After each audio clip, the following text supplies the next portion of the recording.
The bad moon spoke to me once. It told me what I shall be. It told me what I must do. I follow it now. The bad moon. I heard it speak once, and I will hear it speak again.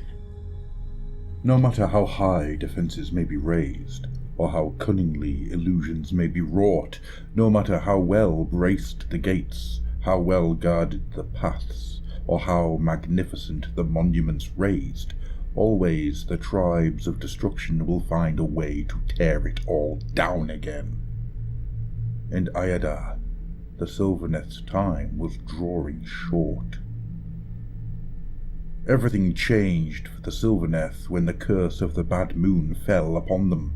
It began subtly, with disturbing portents and strange divinations. Then a crop of soul pods burst open, not to reveal new-born Sylvaneth, but deformed monstrosities of seeping sludge and fungal growth that had to be swiftly destroyed. The clan Thuringal became increasingly alarmed as more unnatural fungi sprouted from the walls of their tunnels and trunks of their beloved wildwood trees. Swarms of arachnids infested the Enclave's dark corners and attacked lone dryads. A pallid light seeped through the tunnels and caverns. Where it fell, rock became slick with clammy damp, and plants withered to be replaced with multicolored fungi and creeping mold. Alarm turned to horror as the waterways of the Enclave began to run sluggishly back upon themselves, causing floods and blockages. Water dripped upwards instead of down, spattering the rocky ceilings of the tunnels. Birds and beasts ran mad with terror or dropped down dead. Finally, the Sylvaneth traced the source of the dire corruption. Somehow, where before the light of Haish had been refracted through the crystal prism of the Mirror of Wisdom's light, now the sickly glow of the bad moon was pouring through instead. So intense was the unnatural emanation around the mirror that none dared go near it. The Sylvaneth's leaders realized that, to end the Looncurse, some brave spirit must retrieve the mirror prism from the lake's heart, and in doing so, end the refraction of the bad moon's light through the Enclave's tunnels. Yet, the few Sylvaneth who risked it were driven swiftly to madness, even as their bodies rotted and blossomed with fungal blooms. Then came the arch-revenant Druanti and her band of Kurnoth hunters.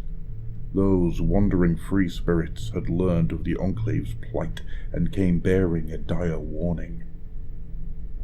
The wards that protected the Sylvaneth's home from its enemy's sight were wavering, thanks to the corruption of the bad moon's light. Somehow, Skragrott, the Loon King of the Moon Clan Grots, had learned of the Enclave and its mirror, and he wanted to claim it all for himself. He sent his swiftest minions by subterranean paths to attack the Enclave from below. They were on their way even now. There was not a moment to lose, explained Druanti, before gathering all those Sylvaneth brave enough to fight for their home and leading them down to the Loon-cursed depths. Skragrott, the self-proclaimed Loon King, is the chosen prophet of the Bad Moon and ruler of all the Gloomspite Gits. He is a supremely devious being, talented in sorcery, warfare, and manipulation. He is also a supremely cruel being, whose capacity for to hear him tell it, the Bad Moon simply chose him one night while he slept, its deep voice echoing through his dreams and informing him of his greater destiny. Skragrott woke with a new fungal loon crown sprouting from his skull and a newfound sense of power. Having overrun the land of Ayada and claiming the mighty edifice of Scrapper Spill as his seat of power, Skragrott now looks to cement his position forevermore. The Bad Moon is the deity of the Moon Clan Grots, a malevolent celestial body that rampages through the heavens, aggressively attacking anything that gets in its way. This strange planetoid plows an erratic course that even the wisest struggle to predict, and the sickly light that spills from its surface has the power to drive rational minds to madness. A huge and monstrous visage could be seen leering from the bad moon's surface, a face by turns spiteful, sneering, snarling, or deranged, whose aspect changes when those observe it blink or look away.